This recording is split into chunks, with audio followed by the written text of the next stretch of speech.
tuko kwenye mapambano. Na naomba niseme jambo moja, katibu mkuu.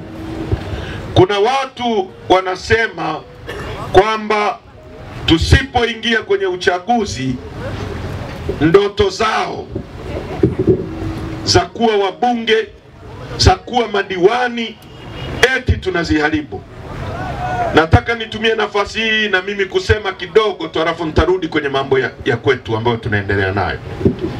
Hiki chama kilipoanzishwa mwaka 93 hakikuanzishwa kwa ajili ya ndoto ya Heche kuwa mbunge. Narudia tena, hiki chama hakikuanzishwa kwa sababu ya ndoto ya watu fulani kuwa wabunge na madiwani. Hiki chama kilianzishwa kama ndoto ya wananchi kuondoka kwenye umaskini na kwenda kwenye nchi ya ahadi. Kwa hiyo mwananchi wa Mwanza, masilahi ya wananchi kupata nchi mpya yakigongana na masilahi ya Heche kuwa mbunge, masilahi ya wananchi yatasimama kwanza kabla ya masilahi ya Heche. Sawa sawa? Tunaelewana? Huo ndio msimamo wa chama chetu, kwamba kwa sasa tunataka kwanza masilahi ya wananchi yasimame.